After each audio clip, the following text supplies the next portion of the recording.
Yep, here we are, and we are live for another business and property entrepreneur podcast. We are in for a big treat today. Oh my goodness, yes, we are. We're going to be talking about business, scaling a business, starting a business, everything about what you need to do with business in this modern day and age.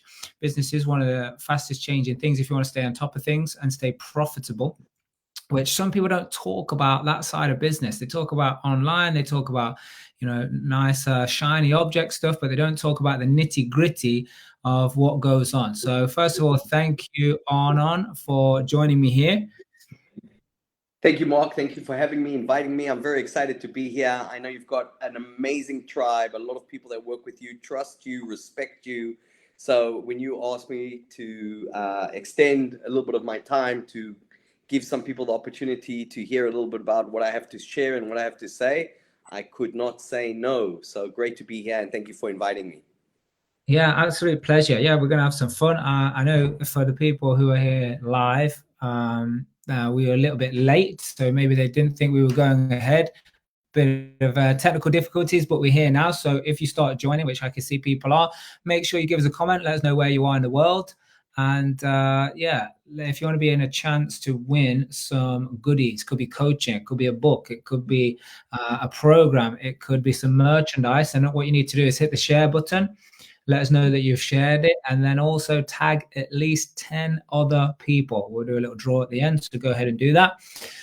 Because yeah, as you may have seen online, it says the $1 billion man. So we're going to get into that. What does this mean?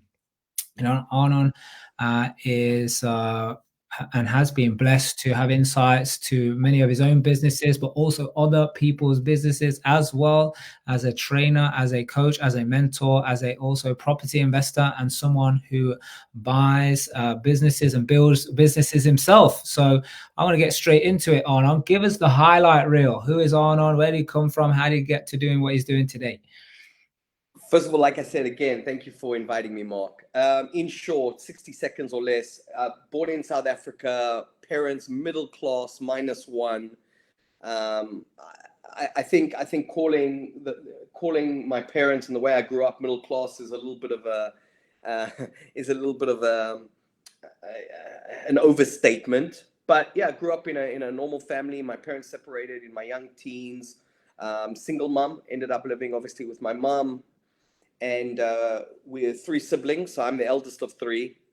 By the age of 15, things were really difficult. Obviously, my parents had been separated by then, lost all contact with my father, dropped out of school, went to work. No degree, no, I didn't finish school, none of that stuff. But I went to work to help my mom put food on the table.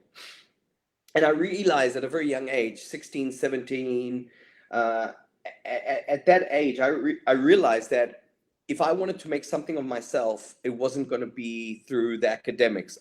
It would be through entrepreneurship, owning a business, growing a business, buying businesses, doing something in the entrepreneurship world. Because back in those days, if you didn't finish school and you didn't have a degree, it was looked upon very differently than it's looked upon today. And so I knew the only way I could create wealth for myself, for my family, for my loved ones was through business. And yeah, I built my first serious business. I started at the age of 23. I exited it at the age of 27. 28, I repositioned some of my income, those earnings from the sale of the business, invested it into property, and the property just offset tremendous amounts of passive income. And I had actually invested in the strategy that I know you're a master at teaching about. I was focused primarily on SAs, so serviced accommodation. And I had SAs, I had a management team behind me, I had a booking agency, and age 28, I became completely financially free. Nowadays, I live in what I call the Golden Triangle. I am based primarily in the Netherlands. I spend a lot of time in the UK, and I also reside in Spain. I have a home in Mallorca, Palma de Mallorca, which for obvious reasons is, it's one of the most amazing places to be, especially in Europe. And yeah, I have about 130, maybe 135,000 students from around 65 different countries. I'm also very blessed to work with a lot of business owners, business leaders like yourself, people that have businesses, anything from 1, 2, 3, 4 million pounds. My biggest clients do 120 million. I've got clients do 90 million. And my biggest client does 400 million a year. And basically, I'm a strategist. And as a kid, I grew up on the game called chess, which I'm sure a lot of your viewers and your listeners are familiar with. So I was a champion, a chess champion at a very young age. And that served me really well in nowadays where business is like a chessboard. And so what I do is when I'm working and coaching and training entrepreneurs and business owners, I just treat their business like a chess game. And my power, one of my superpowers, is basically I can see 5, 6, 7 steps forward. And I can already tell them where they have to look out, beware, or get excited about the opportunities that are ahead. And yeah, that's me in a nutshell. I also am a business owner. I've built multiple businesses, sold businesses. And right now I'm acquiring through one of my biggest activities. I'm buying multi-million pound businesses in the UK around the M25 area. And actually on Friday, we just closed another deal. Nice little deal, almost 2 million pounds. And we're very excited to add that to our portfolio. So I'm going to stop there because I vomited all that information on all our listeners, and pass the mic over to you. Yeah, good. So like, yeah, this gives people an idea of what they can ask questions around. So if you're in property, what questions you have about building a business. If you also want to take the strategies that we teach in terms of how to raise capital, not just buy then properties to add value to it, but also there might be an industry, a sector, a passion you have. Let's hear your questions, how you might be able to do the same with businesses as well. So on thousands of people all over the world that you've come into contact with, they all want to generate wealth. They want to, have a better standard of living. What are the biggest problems that you see people encounter when they want to start out? So like these are people who are starting out in business. They want to quit a job or they want to build a business. What are the biggest problems they come up against? Yeah, great question. So one thing that I see so much happening, regardless of where I teach, where I train, or where I meet people, is people always come up to me and say, Arnon, what is one of the secrets to success? If you could share with me one out of the dozens and dozens that are out there, I'm in a job or I'm starting out, what is a golden nugget you can share with me that can change my trajectory and help me become more successful, financially free, and ultimately, get rich and live a happy, healthy life? And I always say to people, one of the most important things you need to ask yourself is you have to ask yourself, are you interested in success or are you committed to success? And let me explain the difference. When a lot of people come to me and say, oh, I want also to travel around the world. I want to have financial freedom. I want to be able to go do and see and experience whatever I want, whenever I want, with whoever I want. Show me the path. And one of my first questions is, are you interested in success or are you committed? And the difference is that if you're just interested in success, if you're interested in financial freedom, if you're interested on getting out of your job and starting a business, if you're interested, you're most likely to only do what is convenient and what is comfortable. And human beings, from my experience, from my humble experience, when they only do what they're comfortable doing and what is convenient, they don't achieve much. And so the distinction, one of the key distinctions is when I ask that question is I want to understand, are you interested in success or are you committed? Because like I said, if you're interested, you'll only do what's easy, convenient, and comfortable. But if you're committed, you will do whatever it takes to win, morally, legally, and ethically. And it's a completely different mindset and it's a completely different energy.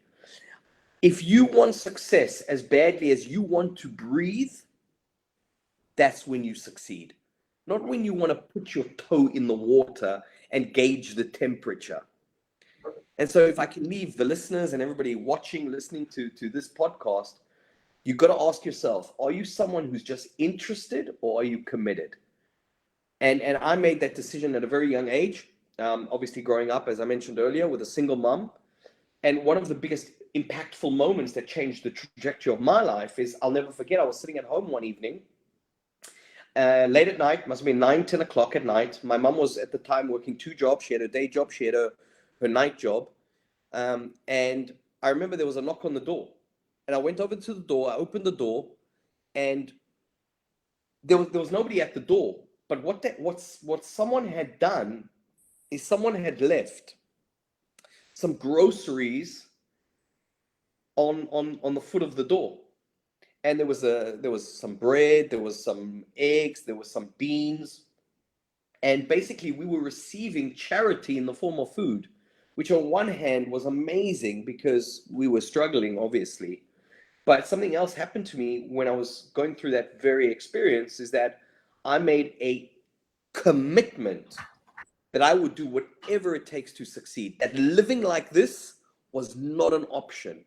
And that's why it drove me to become financially free by the age of 28. It was a driver through pain.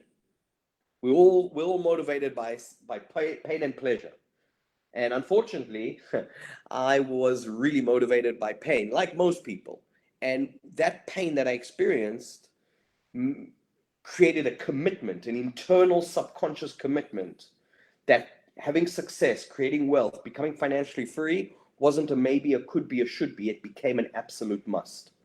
So the key question to all our listeners, to all your tribe, Mark, would be, are you just interested or are you committed to success? I suppose that might be difficult for people to understand until they actually get going and start moving in a direction, start a business, want to be a property entrepreneur. We're always saying the difference between like a property investor, just someone who's average, looking at basics, numbers, or a real entrepreneur, someone who knows how to set up teams and build something that's scalable. I was also writing an article earlier about how people, they want to quit their 40-hour-a-week job to go work for themselves for 100 hours a week. So like, what is, like, once somebody starts, because obviously people come to you because they've probably got problems, or you come across people who are having issues or challenges. So like, once people have started, what are the major challenges people are running into? That's a really great question. I think one of the challenges that I see is that there's two. I'm going to give you two that are very common that come up. Number one is people don't realize that success comes with a sacrifice. You can't take, and I'm sure your audience, your tribe, and you've heard this before, of course, there is no elevator to success. You've got to take the stairs. And so a lot of people underestimate the amount of sacrifices that comes with creating financial freedom, becoming successful, and living the dream life that you deserve, that you want to give to yourself, your tribe, your family, your kids, your grandparents, your parents, etc. And so no success comes without sacrifice. And so one of the key things that I always say to people when they're starting out or before they get started, I always say, what are you willing to sacrifice?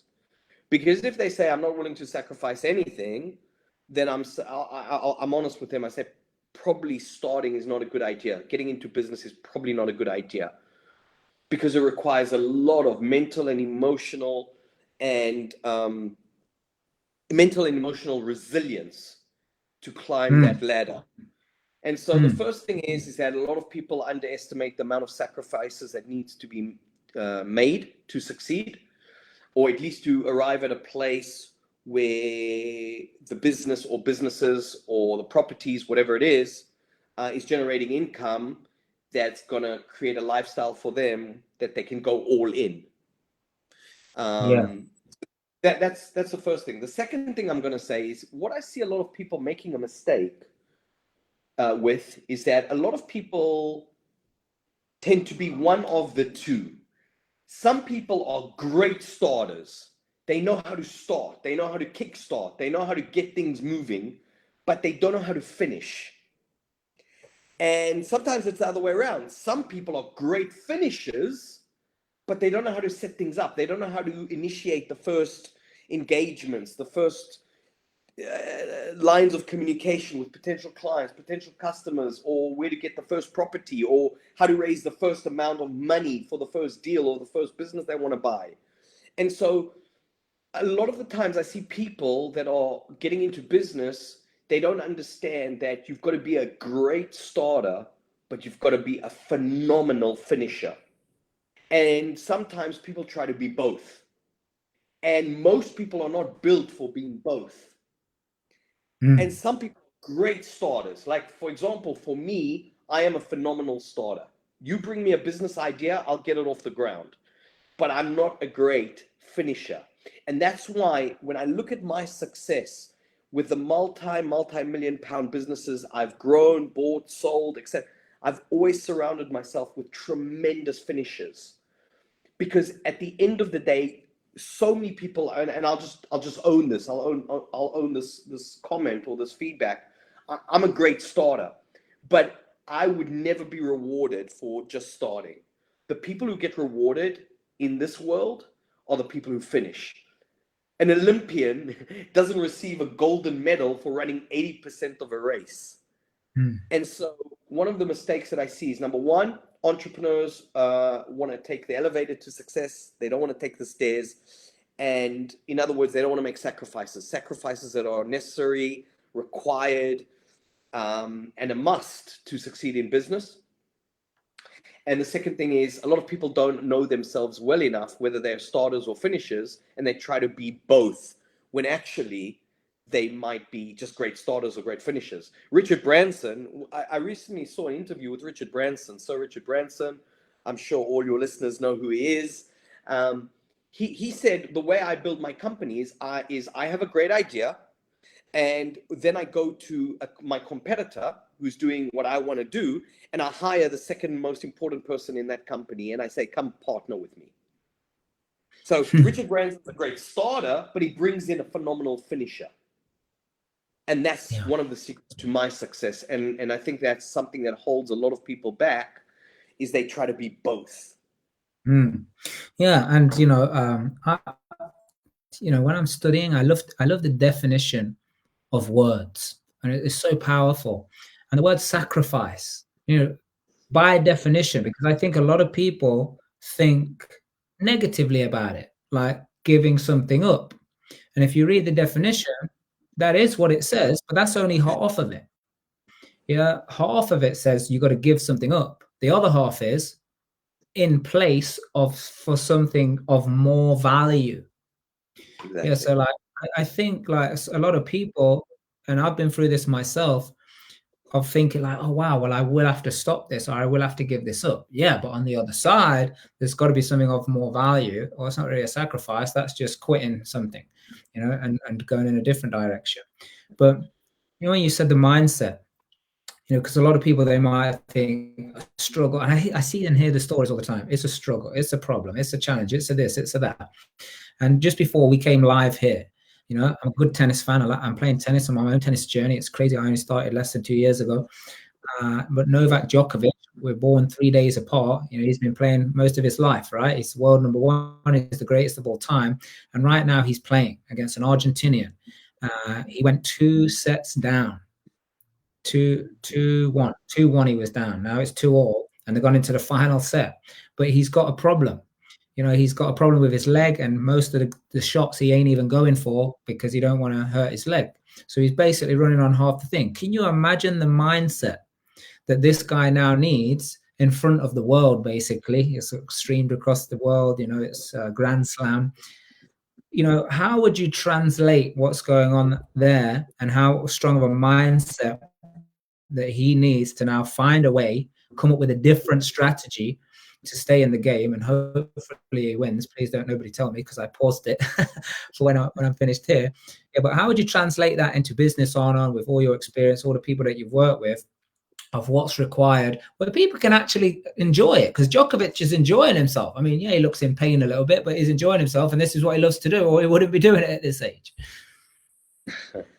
I think to keep things very simple and straightforward, one thing I've learned in my business journey, on my entrepreneurship journey, and with amazing people I get to work with, and I truly am blessed to work with some really cool people. And one of the things that is very apparent, doesn't matter how simple you say this, it just is what it is, and that is mindset is everything. And, Henry Ford said it best. He said, whether you think you can or whether you think you can't, either way, you're right. And I guess, you talk about Djokovic and his winning mentality, his winning mindset. I think one of the things that is misinterpreted in entrepreneurship, falsely misinterpreted in entrepreneurship, is this idea: if a business doesn't work, give up, quit, go back to your job. And what's really interesting, statistically speaking, and I'm sure you and your listeners have heard this before, 80% of all businesses that start up crash, burn, and go bankrupt in the first 2 years from launch. 80%. But what's really interesting, those are businesses that get started up the first time. Those are entrepreneurs, first-time entrepreneurs, like first-time home buyers, first-time entrepreneurs that start a business, have an idea, they want to get started. 80% of those businesses crash, burn, go bankrupt in the first 2 years. However, an interesting stat is that whoever gets up for round 2, the chance of success for round 2 is over 80%. And so I think with listening to the tennis and what you've explained and what I see out there in the real world, is that mindset is so important. And if you fall down, stand back up. It's okay to go down and I always say it's okay to lose the battle as long as you win the war. And a lot of people lose the battle and they treat it as like, that's it, it's game over. And, if you're a person that's never gonna quit and never gonna stop, well, then how can you lose? And so this is important. It's like people who want to buy properties, right? And I know you're a leader in the space, and I know you've got some amazing success stories of people who've come and learned from you, and you've trained them, and you've held their hands, and you've walked through the fire with them on their property journey for them to achieve their success. And what's become very apparent is, at the end of the day, it boils down to, listen, if you're tired, learn to rest, not to quit. And if you put in an offer for a property and it doesn't get accepted, you go again. And it's the same thing like everything in life. You just keep going. And that's mindset. And with Djokovic, even if he was to lose, he'd still go again. He'll go again and he'll go again. And a powerhouse. I remember something. I don't know if you remember this or not. I remember we were in London.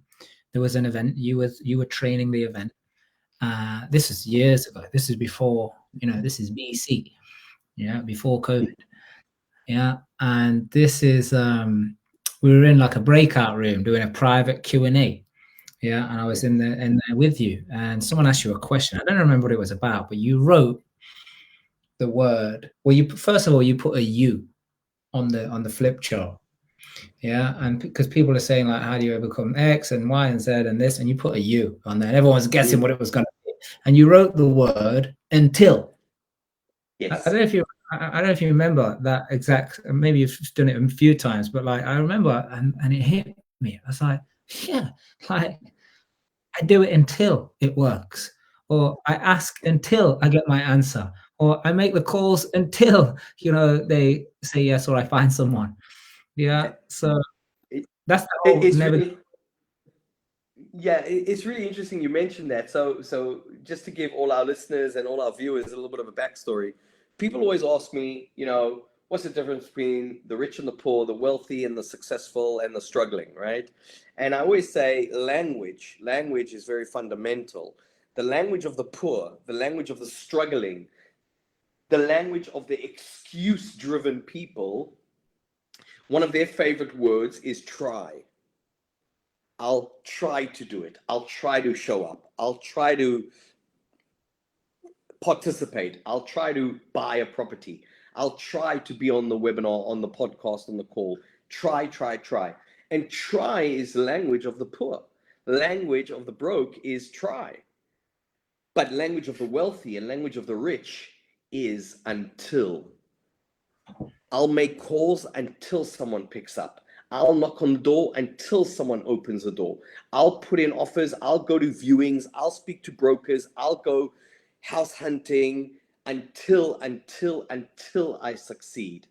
And that's really the distinction between the struggling, the poor, and the wealthy and the successful. It's the mindset of until. Yeah, and that's what I love about tennis. I mean, technically, I started tennis as a veteran. At age 35 is veteran age, and every time I lose, because I got used to winning, after a while in business, in life. And it's funny, when you were saying old age, I never thought of it that way. I was like, yeah, I failed so many businesses, actually increased my chances later when I started the businesses. Yeah, like I never thought of it that way. Like, yeah, okay, that's what it is. And I actually came to me the other day. I posted this on social media. I realized that, the only way for someone to get it right is because someone got it wrong. Yeah. Like, and it doesn't have to be me that don't do what they did.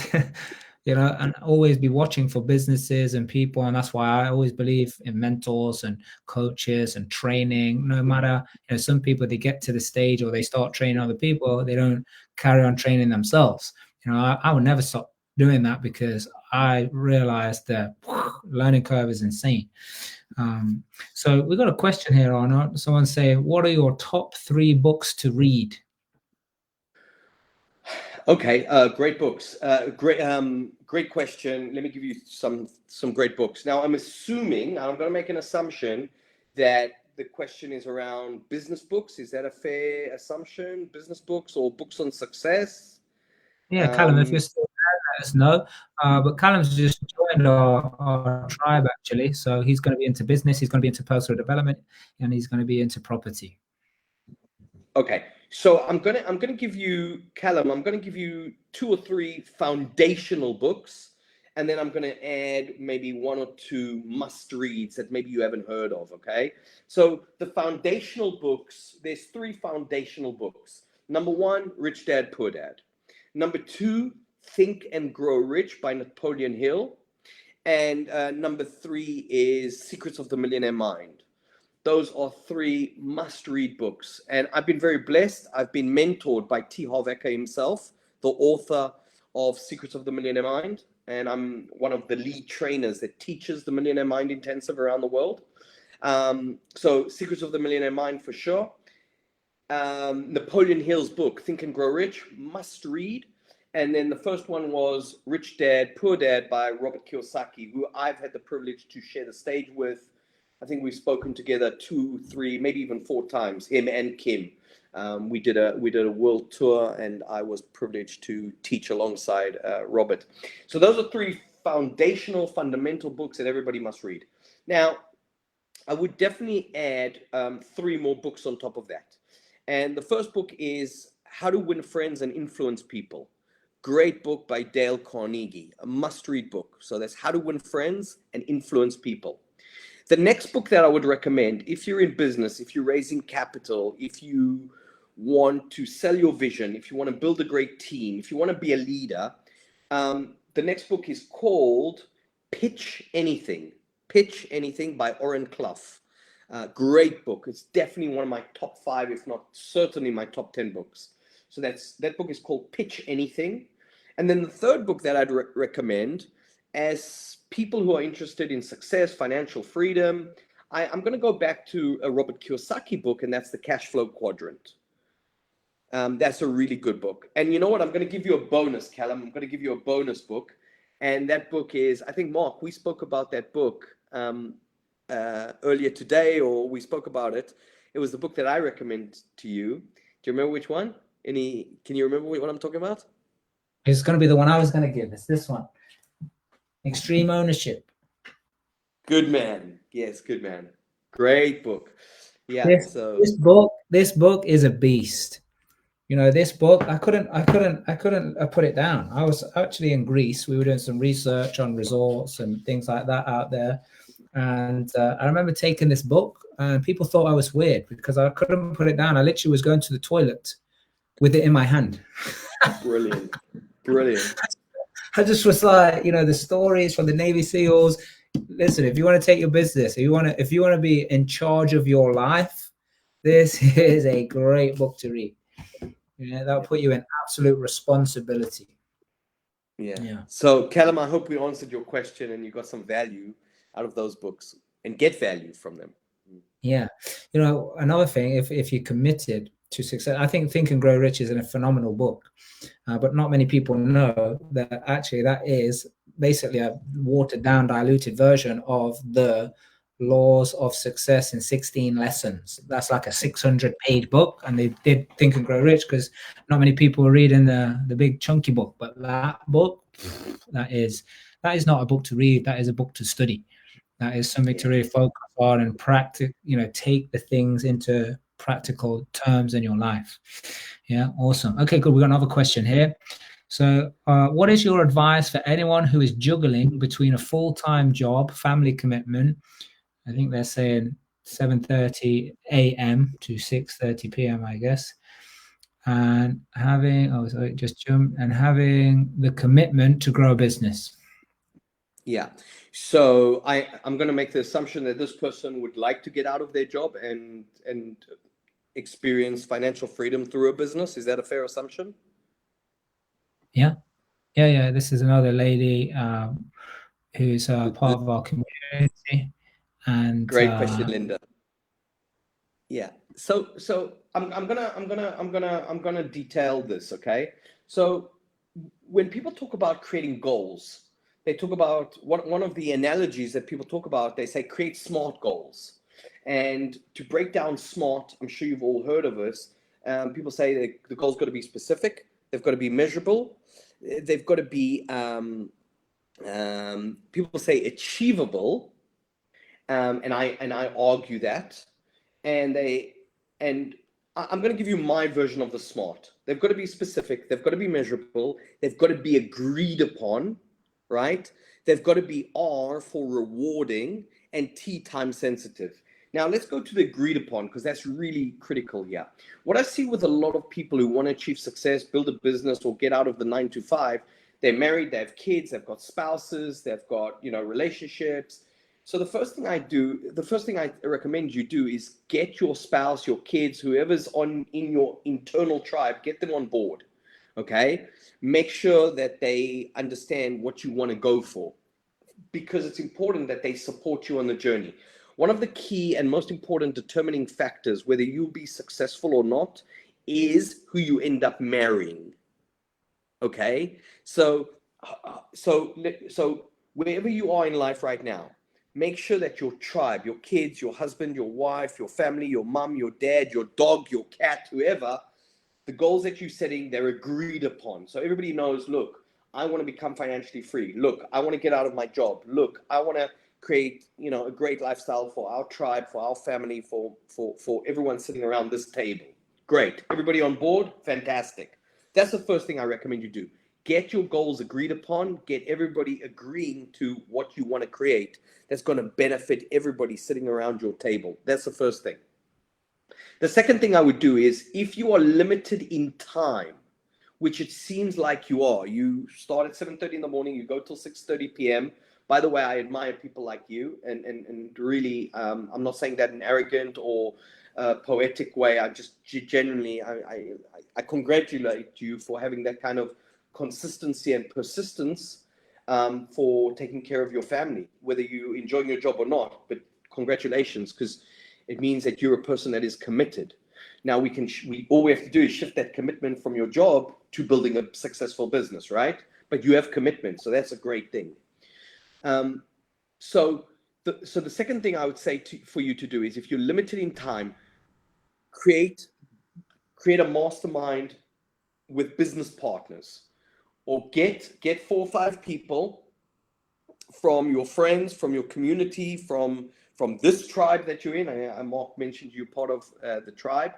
If you're limited in time, go create a team where this person can contribute 10 hours a week. This person can contribute 5 hours a week. This person can contribute 2 days a week. This person can contribute 5 hours on a weekend. And cumulatively, you will have less shares in the business, Because let's say you bring in 5 people like that and everybody gets 20%, 20%, 20%, 20%, but now you have the hours that you require in order to succeed. And so that is something I would do. If you're limited in time, then surround yourself with more people that can add to that lack of time that you might be experiencing right now because you're in a full-time job. Equally, if you're in a different position, if you have financial muscle, let's say you're financially strong, but you don't have time, then go partner with someone who is time rich, but money poor. Okay, so if you are money rich and time poor, partner with someone who's the paradox from where you're at, and obviously make great agreements. I always say to all my clients, make sure when you're setting up a business that you marry like enemies, so that if you need to get divorced, you can divorce like friends. Now, obviously, I'm not saying get married like enemies. I'm just saying write everything down. Think about the worst case scenarios and how you and your business partner or business partners are going to navigate out of that when things are not going smooth. So again, marry like enemies so that if you need to get divorced, you can divorce like friends. And so I hope that helps you and that answers your question. Yeah, good stuff. So yeah, I think one of the things about the commitment bit, because whatever anybody's going to do, they're going to do. Yeah, like they're going to, like, basically we all got the same hours, so we're all doing something within those hours. I think when people start a business, it's like the one press up syndrome. Like if you just said, hey, listen, you want to get fit, just do one press up. You know, a lot of people, they just wouldn't do it. Yeah. And the business side of that is celebrate. Oh yeah, celebrate. Yeah, no worries, I get it. Yeah, celebrate. I'll celebrate when I get to 10 million. You know, like without celebrating, without the consistent reward, even if it's just in any way, shape, or form, however you got to do it, everybody's different, but you got to celebrate along the way. This is what keeps commitment. This is what works for many, many, many people that, you know, I've trained, I've helped, is to stay consistent with the celebrating, no matter how small. Yeah, because that's what very important. Yeah, we've got another question here. So, if you were starting a business today, what would it be and why? And it's saying to solve the highest probability. I think basically it's saying highest success or profit relative to the risk and input.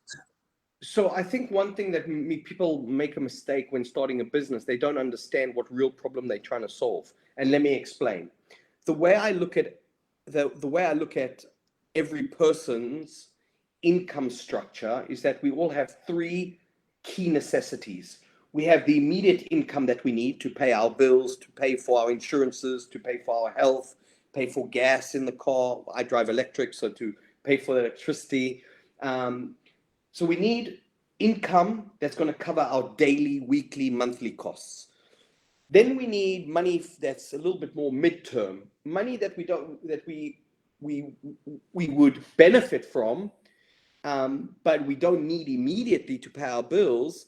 It's money that we would enjoy in 6, 12, 18 months from now. And then the third income is maybe money that will come from being involved in a big project that we might only see the rewards, the fruits of our labor in 2, 3, 4, 5, 10 years from now.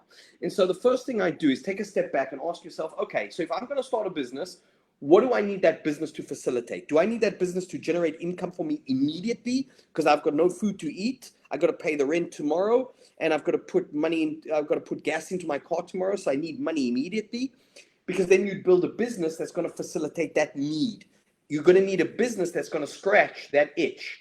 But if you say, look, I've got a job, or I can dilute my job from 5 days a week to 3 days a week, so I got all my basic costs covered, I can build a business that I know I will take me 6 or 12 or 18 months to really start to reap the rewards from. Well, then your strategy will be very different. And this is something that I find that a lot of people create problems for themselves, is they need short-term income. They start a business that only will generate income for them in 12, 18, 24 months, and then they find themselves in financial ruin. And so you've got to be very sober when you ask yourself the question, which business would you start? So the first thing is, what kind of income do we need? Do we need money to come in next week, next month? that'd be a very different business than if actually I'm financially free, I've got millions in the bank. Well, hopefully, and your students know not to keep their money in the bank. That's the worst place to keep money, right? But you've got cash, you've got cash flow, you've got properties, you've got income, you've got SAs, you've got investments. So you don't need immediate money. So you can build a business that you know you're going to offset and you're going to reap the rewards in 3, 4, 5 years. And so that's the first distinction you've got to make. What kind of itch do you have? Because based on that itch, you're going to scratch. Okay? The problem is if you need money to pay bills tomorrow, but you start a business that you're only going to see money from in 3 years, you're going to create a big problem for yourself. That's the first thing. Now, in terms of what businesses I would start nowadays, I like businesses that are not sexy. Okay? So I'll give you some businesses that I am so right now I'm acquiring accountancy firms. I am buying multi-million pound accountancy firms. Why? Because accountants are the second most trusted advisor that we entrepreneurs have, and in general people have. The first person is our doctor. Believe it or not, some of you, I know you hate your doctors, but they say that your doctor is your most trusted advisor. Your second most trusted advisor is your accountant. So we're acquiring accountancy firms. Also, why we acquire accountancy firms is because normally if you have an accountant, you tend to stay with them for a very long time. You don't normally look for an accountant every week or every month or even every year. I've had my accountant now for 8 years, and she just notified me she's going to retire soon. And I'm like, please don't retire. You know, just here in the Netherlands, my Dutch accountant. And so I buy businesses and I get involved in businesses that are not sexy because I really like those businesses. I also like businesses that are scalable. I like businesses that offer recurring revenue. I also like businesses that don't necessarily rely solely and exclusively on people, and people can be. It's rather easier to bring in people if people want to leave. So right now there's a big wave of outsourcing to South Africa. There's a big wave of outsourcing to India, to Pakistan, to the Philippines. So I try not to get involved in businesses where I'm limited by who's going to service the company. Now, obviously, I'm not an accountant and I don't plan on becoming an accountant, but because I'm buying many accountancy firms, I can then use all the accountants in the other businesses to service all the clients that we have. So accountants are exciting for me. I also like plumbers. Some of you might sit there and laugh. But plumbers, I mean, let's be honest. If you've got a problem with your plumbing in your house, in your home, in your flat, and you need a plumber, you will pay that guy, that gal, that person, any amount of money for them to come out and help you. And so another business that I would be keen on buying or getting involved in is plumbers. They make a lot of money. They can charge ridiculous amounts. And let's be honest, when shit's coming out of your floor, excuse my French, you'll pay anything for it to be fixed. So plumbers are another good business that I'm keen on. And then you've got other businesses like cybersecurity, dentists. Dentists are also another interesting business. You know, we all go to the dentist at least 2, 3, maybe 4 times a year. Yeah. So those are some examples. All of those businesses, they have something in common, which is what at any time, if I had to start again, I would always start in this business. It's not the only thing, but because there are other businesses that every single person on the planet is going to be involved or wants to be involved. Yeah. Obviously, one of them would be some kind of water. You know, everybody needs water on this planet, right? Yeah. But I'm not going to get in the business of water, but it's real estate. And here's the funny thing is, real estate is easy to do. And people don't get they'll say, oh, but there's problems and challenges. No, here's the thing. It's easy to do. And that's why it's also easy not to do. But at the end of the day, everybody's using a property. Either either you live in a property, or you work in a property, or you go and pay for a service in a property, or you visit someone in a property, or you're going to pass through a property, or you're going to shop in a property. Like, property is required. The question is, will you just be a consumer of property, or will you be a producer of it? And there's enough requirement in the entire planet for everyone to have a little piece in it. And they're like, no, because there's more people. No, think about it. Even someone like me who produces, I still need properties from other people. I need to rent places. I need to rent hotels. We rent retreat spaces. We rent houses. Like, we rent essays. Like, even someone who owns many properties also then needs it from other people who produce it. So that's why there's enough to go around for everybody. So Paul, I hope that answers your question. And plus, everything is already there. Like, when I was in the software business, we got to create the software. Like, you got to get clients, you got to get all this. Like, everybody is already there. The clients are there, the tenants are there, the people who want to buy it's there, the banks are there, the solicitors are there, the construction people are there. It is the only business that can be as hands-on or off as you want from the beginning.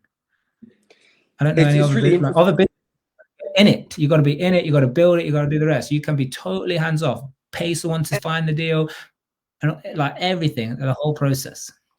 And it's really interesting because out of all the asset classes, the asset class that has created more millionaires than any other asset class in the world is the asset class called property.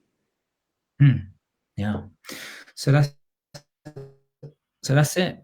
We're running out of time. Our guys will be going into their private mastermind. Now, also for Real Life Tribe people, you don't know, but later this month, we've been here, we've talked publicly here today, but Arnon is going to be joining us on the 2 to 10 million pound business and property panel. Obviously, when it's private, we can talk about whatever. You guys will be on Zoom, we'll be interacting. So do not miss that. You don't want to make sure you miss that. It's on the third Thursday of this month. So we'll be seeing you guys there in our private community. For everyone else, thank you for listening. Arnon, thank you for coming on. Great value, great insights. We could have talked for many hours about this vast subject of business. I just hope people get out there and get started doing something. So Arnon, again, appreciate you coming on and adding all the value. We do have a saying, in our community, that you got to do the right thing for the right reason. What's your opinion on why that to be true? Oh, for sure. I mean, look, at the end of the day, it's all about following your truth. And you know what's really interesting? I meet many different people from many different races, creeds, backgrounds, religions, stories. And one thing that's really, really apparent to me, that when we strip everything down to the bare bone, we're all kind, loving, good people that just want to help and support everyone. So doing the right thing for the right reason it's just befitting. Yeah, feels good. Love it. Thank you very much. So thank you for coming on. Thank you for everyone listening. And as everybody knows, in our community, we do the right thing for the right reason, because it's the only way we'll discover our true potential. Thanks for having me, Mark. Appreciate it.